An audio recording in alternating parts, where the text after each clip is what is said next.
Hola amigos, ¿cómo están? Me llamo Martín Garaníbar y bienvenidos a mi podcast Política Peruana. En este podcast analizaremos y comentaremos las últimas novedades sobre la política peruana. Sin más que agregar, empezamos. En el podcast del día de hoy vamos a hablar obviamente sobre el resultado de la segunda vuelta, ¿no? Esta semana que ha estado totalmente loquísima, así, pero totalmente alucinante, ha estado así, puff. Mi cerebro está a punto de explotar varias veces por todo lo que pasaba, ¿no? O sea, sale, el domingo son las elecciones, sale el resultado, ¿no? La encuesta boca de urna, Keiko primera por casi nada y la gente, wow, ya fue, ¿no? Todo eso, ¿no? Por un lado y por el otro, yes, se salvó la democracia, sí, ¿no? Y después ya llega el conteo rápido al 100% y ahí la tortilla se voltea, ¿no? Se voltearon las cosas, ahí Castillo está ganando y todo, yeah, no, el fujimorismo, sí. Y los otros, no, malditos, ganó el comunismo y todo eso, ¿no? Entonces era súper así como que, súper polarizado, todo partido a la mitad. Entonces, eso sí hay que admitir, ¿no es cierto? Obviamente estas elecciones ya se venía a ver de que literalmente el candidato que ganara ganaría por un poquito más de la mitad y tendría prácticamente la mitad del país en contra, ¿no? Y estas diferencias son muy marcadas, sobre todo si vamos a Lima, ¿no? Donde literalmente Keiko ha arrasado con el voto, pero así literalmente arrasó con el voto. Y eso es algo obviamente que nos llama llamar mucho a la reflexión, ¿no? Porque Lima metropolitana, el Callao, ¿por qué Lima vota tan distinto al resto del país, no? O sea, en otras regiones es cierto que Keiko ha ganado, pero no ha ganado con ese nivel, o sea, de esa forma tan apabullante, ¿no? Que en Lima. O sea, en Lima ha ganado por casi el 70%. En otras regiones gana, sí, gana por 50 y tanto. En algunas del norte gana por un poquito más de 60, pero no, o sea, tan apabullante, ¿no? Entonces eso es algo que obviamente nos tiene que llamar a la reflexión, ¿no? Al otro lado de la moneda tenemos a Peter Castell, a Pedro Castillo, que ha ganado por una aplastante mayoría, pero así que bestia, o sea, mayorías del 70, del 80, en algunos pueblos del 100% de los votos válidos, porque en algunos pueblos del interior, sobre todo de la Sierra Sur, Castillo sacó casi todos los, bueno, mejor dicho, todos los votos válidos, porque solamente habían votos para Castillo, votos nulos, ningún voto para Keiko Fujimori, y obviamente eso fue una excusa que después trataron de utilizar para el pedido de las nulidades, ¿no? Bueno, ya. Entonces, el punto era ese, ¿no? O sea, esta semana ha estado súper partida y claro, empezamos el inicio el lunes con el tema de que como no se saben los resultados y estaban contando las actas, entonces obviamente la cosa estaba para cualquiera, literalmente, ¿no? Y ahí ambos candidatos cometen, o sea, ambos candidatos realizan lo único sensato que hicieron los dos durante toda esta semana, ¿no? Que es decir, bueno muchachos, calma, hay que esperar los resultados, paciencia, buen humor, ¿no es cierto? Entonces ahí a chill. Ya a partir del martes, miércoles, que se empieza a ver ya que la cosa no va bien, porque empiezan a llegar los votos del extranjero, empiezan ya a circular los primeros fake news. Por ejemplo, el primer gran fake news que circuló durante toda la semana fue el tema del 500.000 de votos del extranjero, ¿no? Y realmente, mi Wiz, yo vivo en el extranjero, yo soy uno de los que fueron a votar el domingo, los famosos PECs, peruanos en el exterior, yo soy uno de ellos. Entonces es como que yo decía, ¿de dónde han salido tantos números, no? Mis amigos en Lima me decían, no, pero tienes que ver, mira, que el viceministro de Relaciones Exteriores ha dicho que 500.000 de peruanos han votado. Yo, aguanta tu coche, si lo ha dicho el viceministro no es por nada, ¿no? Pero decía que raro, generalmente vota el 25%, por ahí, ¿no? 20-25%, eso es una elección normal. Es más, en la primera vuelta votaron como que un poco más del 25%, y dije, qué raro. Entonces reviso una entrevista que me mandan justamente que le hacen en el Canal 5 y en ningún momento, literalmente, en ningún momento de la entrevista, el viceministro dice que han ido a votar 500.000 de personas. Eso es floro, puro floro. Porque él menciona que ha ido a votar entre el 36, más o menos, no. Claro, él dice que ha ido a votar alrededor del 36%, que en algunos puntos ha ido a votar hasta el 39% en promedio, ¿no? Entonces, claro, él dice, hay una participación superior que en la primera vuelta, que fue alrededor del 25%, pero inferior a lo que obviamente se mencionaba, ¿no? Porque los peruanos en el exterior, el censo, yo tenía un número de 856.000, pero al final resulta que el censo lo habían ampliado, obviamente, por las personas que cumplían 18 años y por los que se habían inscrito.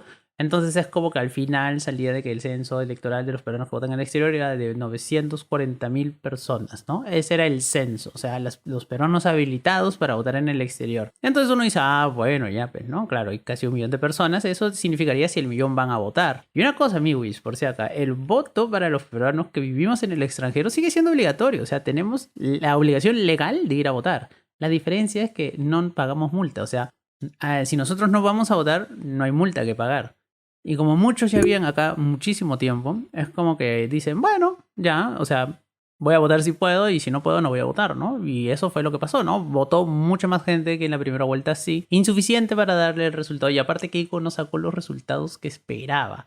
Sobre todo en algunas zonas, ¿no? O sea, por ejemplo, en Brasil, en Sao Paulo, en Turín, por ejemplo, en Italia y en otras zonas, ganó el lápiz, ¿no? O, por ejemplo, las diferencias entre Peter Castell y Keiko Fujimori no eran tan amplias como se esperaba. En general, el voto extranjero obviamente favoreció harto a Keiko, ¿no? Más o menos el 65-68%. No sé, voy a ver ahorita. Justo me van a hacer recordar ahorita. ¿Cuánto es el voto de Keiko en el extranjero? Justo lo voy a ver ahorita. Claro, en el extranjero Keiko sacó el 66.189%, ¿no? Los electores hábiles eran 989.654 y votaron 360.308 personas. Esto equivale a 36.407% de los PECs. Como les dije, ¿no? Obviamente votó gente, sí, votó más que de costumbre también. ¿Suficiente para revertir el resultado? No. ¿Y eso por qué? Muy simple, amiguis. Porque el voto en Perú obviamente era mayoritario. El voto rural son más de 3 millones de votos, amigos. El voto en el extranjero, en el mejor de los casos, es 1 millón de votos. Entonces, literalmente, tendrías que arrasar en el extranjero y Keiko ha estado muy cerca de hacerlo, ¿no? 66% también es un montón de votos, obviamente, ¿no? Entonces eso obviamente le jugó a favor de Keiko, pero el voto rural obviamente le jugó en contra. ¿Por qué? Porque ahí ocurrió lo contrario. O sea, sacó más de 80% en el voto rural y obviamente sacar el 80% de 3 millones de votos no va a compensar que tú saques el 66% de 1 millón de votos. Matemáticas simples, amigos. Y por eso es que obviamente no le alcanzó, ¿no? Para esas diferencias. Recuerden, Peter Castell tuvo más de 100.000, 120.000 votos de diferencia hasta que se empezó a contar ya masivamente el voto en el extranjero, que ahí bajó y al final ahorita está en creo que poco más de 50.000 votos de diferencia, ¿no? Porque al día de hoy que estoy grabando este podcast, estamos todavía al 99.8-90% de las actas contabilizadas, ¿no? Porque ya se procesaron todas las actas. Lo único que quedan son resolver 95 actas enviadas al Jurado Nacional de Elecciones y todas las nulidades, ¿no? Porque se han presentado un montón de nulidades, como saben, pero eso lo vamos a explicar un poquito más adelante. Y eso es lo que falta, ¿no? Pero en este momento, en este preciso momento, Peter Castell le lleva 50.938 votos de ventaja a Keiko Fujimori. Por eso es que ya hago este podcast, porque el tío matemáticamente ya es presidente de la República, ¿no? Ya es presidente electo. O sea, por más que se intenten otras cosas ya. Bueno, entonces ahí para el miércoles estaba el tema del voto del extranjero, como estaba diciendo, ¿no? El tema de que sí iban a votar 500.000 de personas. Yo no, ya al final se ha demostrado de que obviamente no votó esa gente y ahí es cuando ya empieza obviamente toda la panteleta, ¿no? Fraude de mesa, que el fraude, que allá. Y esto es algo que por desgracia no se ha visto mucho en los medios nacionales, pero se ve muchísimo en los medios internacionales. O sea, tú haces clic, por ejemplo, o tú vas a una página tipo CNN, la Deutsche Welle, El País, el Huffington Post, por ejemplo, no sé, ¿no? Otros medios internacionales, Radio Televisión Española, France 24, cualquier medio internacional, The Guardian, Washington Post, no sé, ¿no? Otros medios internacionales. Y tú ves que todo el mundo dice, ¿no? O sea, prácticamente la estrategia de Keiko era una estrategia más parecida a la de Trump. Y es lo que varios medios internacionales ponían, ¿no? Keiko, sin ofrecer ninguna prueba, denuncia fraude. Ese era más o menos el resumen del titular que ponían, ¿no? Todos los medios internacionales, así absolutamente todos, por lo menos los que he estado revisando, ¿no? Y es curioso, obviamente, ¿no? Ver toda esta estrategia desesperada de Keiko, ¿no? Después ya vino el tema de las nulidades, que se trataron de presentar nulidades, de que se armó todo un pool de abogados que en teoría trabajaban de manera individual, ¿no? Eran aportes individuales, aunque todos usaban la mano de obra entera del estudio, los practicantes, su acceso a base de datos de RENIEC, contactos con notarías, etcétera, etcétera.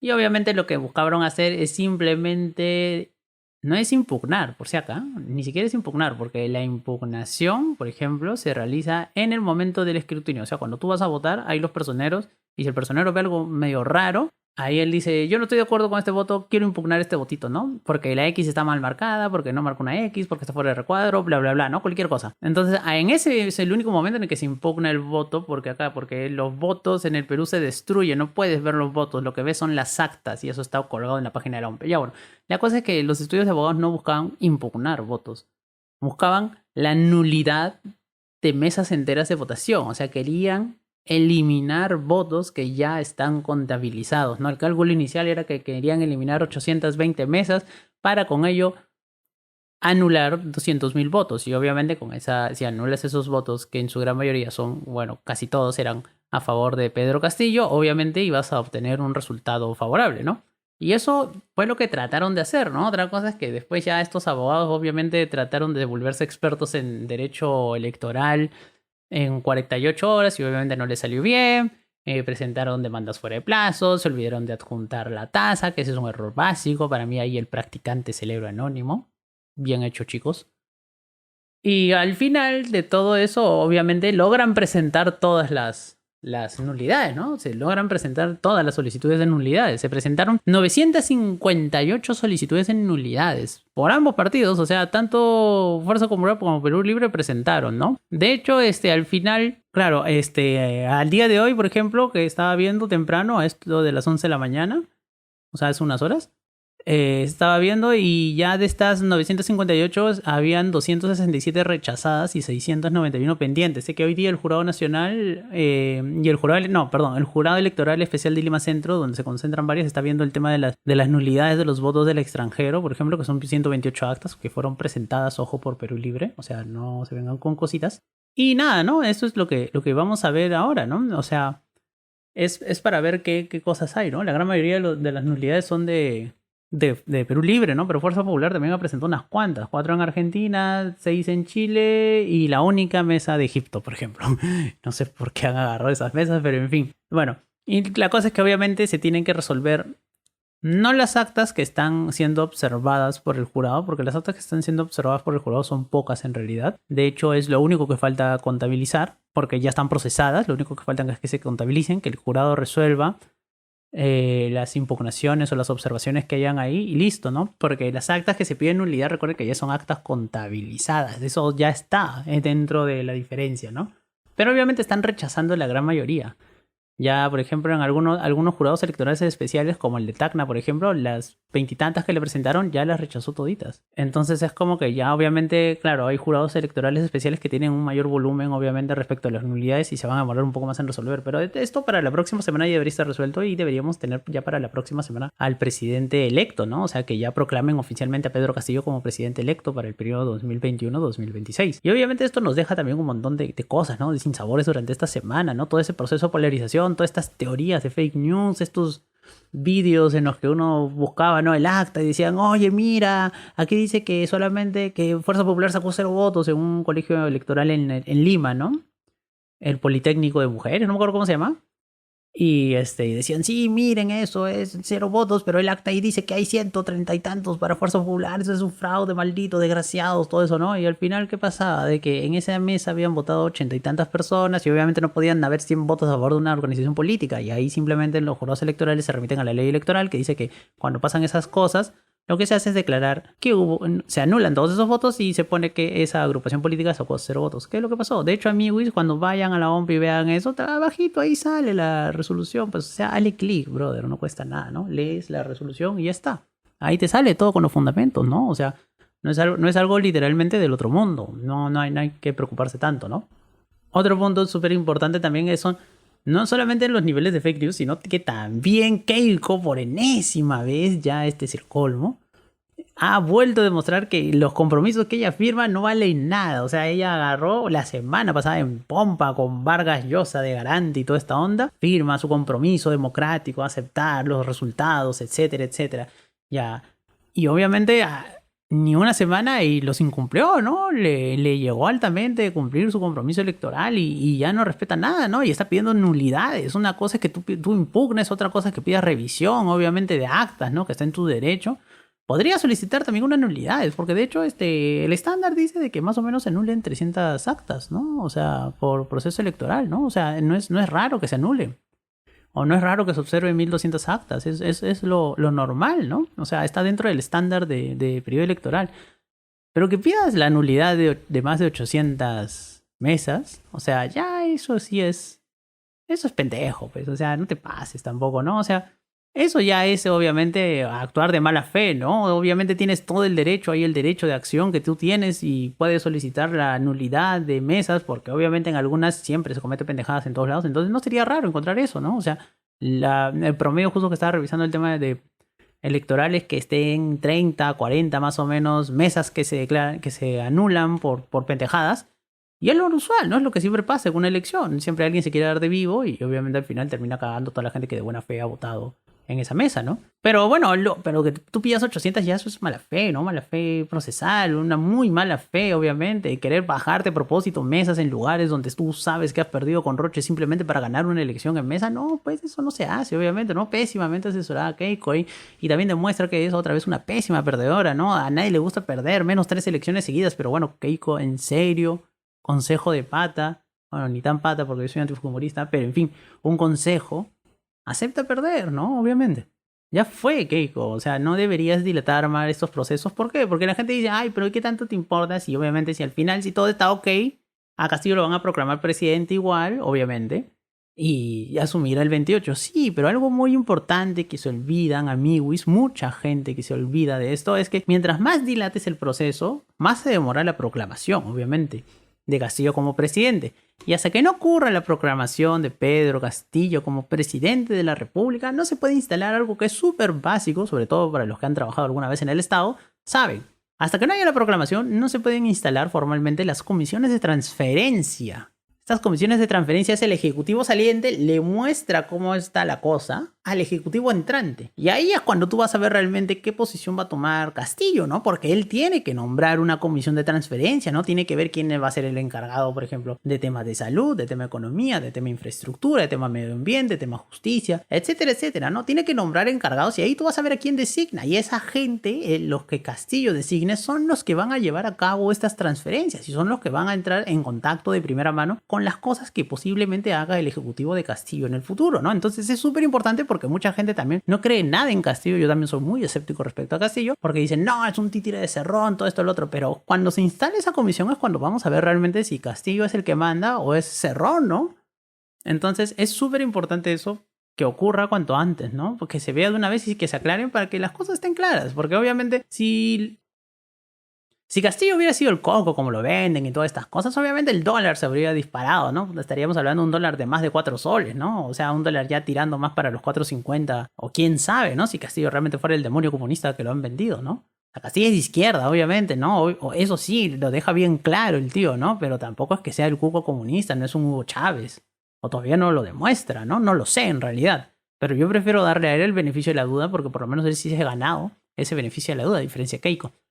Pero volviendo al tema, si Castillo fuera tan desastroso, el dólar estaría por las nubes, ¿no? Y el dólar, si bien llegó a 3.90 y pico, ha bajado un poco, se ha estabilizado, ahorita está en 3.80 y algo, y se mantiene estable, o sea, es como que el dólar siempre es un buen indicador para ver si la economía o los agentes económicos, entre comillas, tienen confianza en la persona que obviamente está ahí, ¿no? Entonces, eso es un buen indicador y eso te indica de que obviamente la gente está a la espera, obviamente, ¿no? De ver qué hace Castillo.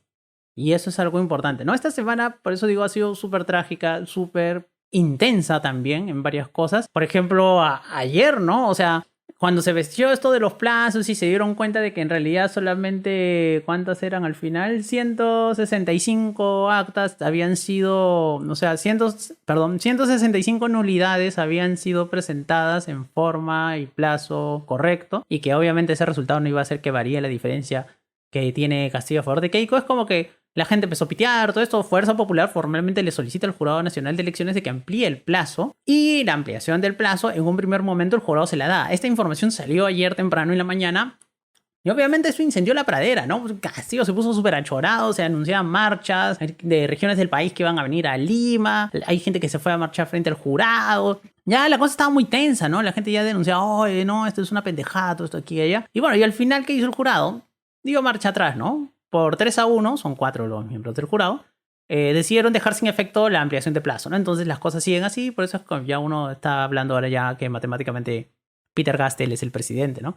Y esto es algo también súper importante que hay que ver, ¿no? O sea, estas jugadas dilatorias, todo esto, ¿no? La estrategia de los abogados, todo esto es full Trump, obviamente, ¿no? Recuerden, Trump presentó 8.000 recursos judiciales para tratar de impedir que Joe Biden sea proclamado presidente de los Estados Unidos. Otra cosa es que allá en Estados Unidos, entre la elección y la proclamación pasa bastante tiempo, entonces obviamente como que tenían tiempo para hacer esto. En cambio acá en Perú no es tanto, debería ser algo mucho más rápido, o sea que se termine el conteo y ¡puc! ¿No? Ya nombras proclamas el presidente. El ganador de las elecciones dicen ya, fulanito ganó y listo, ¿no?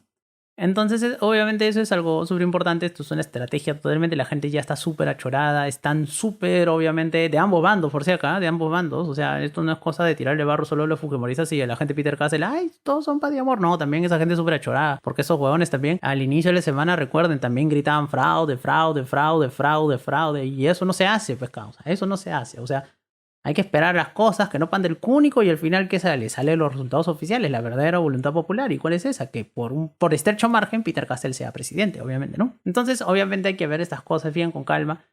Y cuando parecía ya de que todo era simplemente de que no nos podía ir peor, viene el Congreso, obviamente, ¿no? Porque el Congreso siempre viene para meternos emoción, ¿no?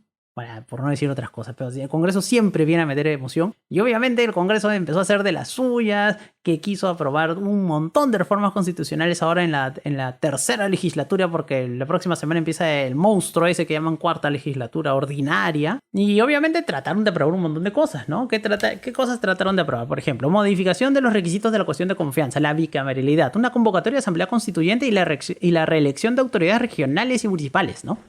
Y obviamente esto estaba incluido en un paquete. Estas son como que las más importantes de un paquete amplio de reformas constitucionales que querían aprobar a caballazo, ¿no? Lo bueno es que al final, entre tanto dimi, direte y mecha, así, ¿no? Como que diciendo acá parado sin pueblo y declaraciones de Sagasti, obviamente hablando en contra de esto. Y un intento, por enésima vez, de vacancia contra Sagasti, que al final no terminó en nada, como todos los intentos de vacancia de Sagasti. Al final, obviamente, esto terminó en nada, ¿no? Lo de la cuestión de confianza no alcanzó los votos necesarios, entonces ya no lo van a poder aprobar, se tendría que aprobar en referéndum, y obviamente en referéndum esta vaina no va a pasar. Lo de la bicameralidad igual, lo de la reelección de congresistas igual, la reelección de autoridades municipales y regionales también se cayó, entonces ya, y no, ahí Lord Acuña, por ejemplo, fue muy vivo y era el toque, no vio eso y dijo, bueno, muchachos, yo quito el apoyo, ¿no? Los congresistas de APP que eran de entre los más achorados al final, obedeciendo lo que dice Lord Acuña, dejaron de apoyar esas cosas, ¿no? Y obviamente ahí te das cuenta, el Congreso siempre puede cagarla más, ¿no? Siempre nos puede poner ese picante que se falta de emoción que falta siempre en una semana ya de por sí cargada e intensa, ¿no? Entonces este Congreso, como siempre, nunca le tuve fe y me han demostrado de que nunca les voy a tener fe, por lo menos este Parlamento, ¿no? El próximo tampoco le tengo nada de fe, pero ojalá me equivoque, ¿no? Y así como yo espero, ojalá equivocarme respecto al desempeño del próximo Congreso que está por entrar, también espero que ustedes, sean tantos si han votado por Keiko, por no, o que votaron por Castillo, no, esperemos todos realmente de que el próximo presidente, que va a ser Pedro Castillo, haga bien las cosas, ¿no? O sea, de todo corazón queremos que lo haga bien, ¿no? Porque si lo hace mal nos cagamos todos, obviamente, ¿no? Y eso es importante, ¿no? O sea, nadie conscientemente puede desearle a alguien que vaya mal, ¿no? O sea, a un presidente que le vaya mal a propósito, eso ya es ser miserable, por así decirlo, ¿no? O ser muy mala leche, muy mala onda, muy mala persona, ¿no? Qué feo tu corazón. Pero obviamente no puedes pedirle eso, ¿no? No puedes desear eso a un presidente que está por entrar, no que lo haga mal, ¿no? Para tener tu autoridad moral de decir, ay, se los dije, ¿no? Que se jodan, yo les dije, ¿no? Ustedes babosos ahí que votaron por él.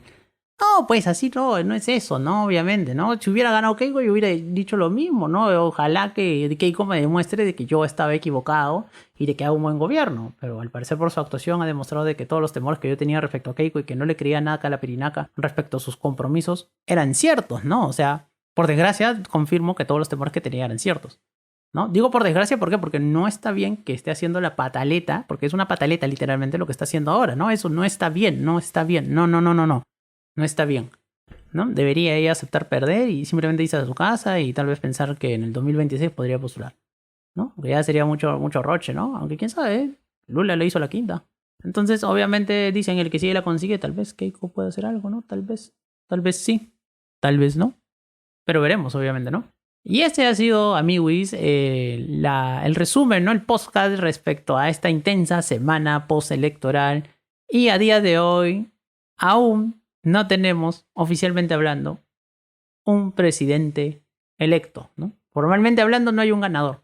No hay todavía un ganador, ¿no? Estamos a casi nada. Castillo tiene un pie y medio en Palacio, pero le falta. Entonces, hay que esperar simplemente, ¿no? Hay que esperar paciencia y buen humor y nada más, ¿no? Y bueno, amigos, eso es todo. Nos vemos en la próxima. Así que ahí estamos. Bye bye.